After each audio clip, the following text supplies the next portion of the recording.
নিরাপত্তার স্বার্থে সাংবাদিকদের সচিবালয়ে প্রবেশাধিকার নিষিদ্ধ। সম্প্রতি সচিবালয়ে ভয়াবহ অগ্নিকাণ্ডের কথা মাথায় রেখে সাংবাদিকদের প্রবেশাধিকার নিষিদ্ধ করার সিদ্ধান্ত নেওয়া হয়েছে বলে জানিয়েছে প্রধান উপদেষ্টার প্রেস উইং। শনিবার সকালে প্রধান উপদেষ্টার দপ্তর থেকে এক প্রেস বিজ্ঞপ্তিতে এই তথ্য জানানো হয়েছে। পশ্চিমবঙ্গে বাংলাদেশি যুবক গ্রেপ্তার। অবৈধভাবে প্রবেশ করে আত্মগোপনে থাকার অভিযোগে এক বাংলাদেশি যুবককে গ্রেপ্তার করেছে ভারতীয় পুলিশ। গতকাল শুক্রবার পশ্চিমবঙ্গের বালুরঘাট এলাকা থেকে তাকে গ্রেপ্তার করা হয়। গ্রেপ্তার যুবকের নাম মহসিন মণ্ডল। তার বাড়ি নওগাঁর পলিপাড়া গ্রামে। ইউপি সদস্যকে সংঘবদ্ধ ধর্ষণ, মুখে বিষ ঢেলে হত্যা। নড়াইলে চিকিৎসাধীন অবস্থায় এক নারী ইউপি সদস্যের মৃত্যু হয়েছে। গণধর্ষণের পর ওই ইউপি সদস্যের মুখে বিষ ঢেলে দেওয়া হয়েছে বলে জানিয়েছেন মৃতের পরিবার। জানা গেছে ২৬ ডিসেম্বর বৃহস্পতিবার রাতে যশোর জেনারেল হাসপাতালে চিকিৎসাধীন অবস্থায় তার মৃত্যু হয়।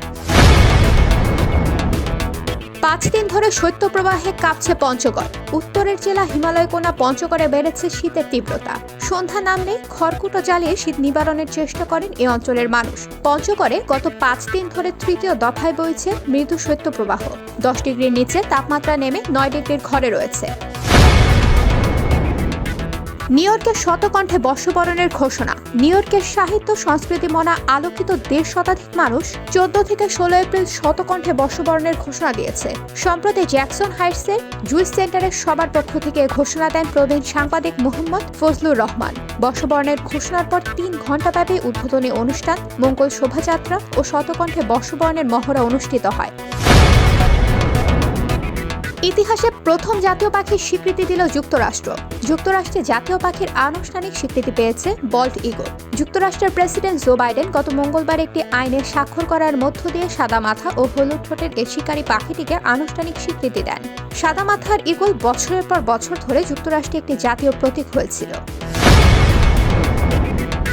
যুক্তরাষ্ট্রে টিকটক নিষিদ্ধের রায় স্থগিত রাখতে অনুরোধ ট্রাম্পের। যুক্তরাষ্ট্রের নির্বাচিত প্রেসিডেন্ট ডোনাল্ড ট্রাম্প দেশটিতে জনপ্রিয় সামাজিক যোগাযোগ মাধ্যম টিকটক নিষিদ্ধ করা সংক্রান্ত একটি আইন স্থগিত রাখতে সুপ্রিম কোর্টের প্রতি অনুরোধ জানিয়েছেন। এই আইনের অধীন আগামী ১৯ জানুয়ারির মধ্যে চীনা প্রতিষ্ঠান বাইটড্যান্সের মালিকানাধীন টিকটককে যুক্তরাষ্ট্রে কোনো মার্কিন কোম্পানির কাছে বিক্রি করে দিতে হবে, নইলে দেশটিতে অ্যাপটি বন্ধ করে দেওয়া হবে।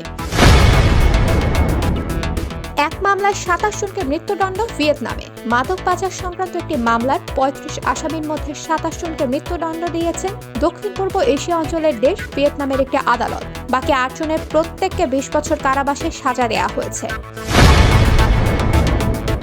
মার্চে মুখোমুখি হবে ব্রাজিল আর্জেন্টিনা। সম্প্রতি বাজে সময় পার করছে ব্রাজিল।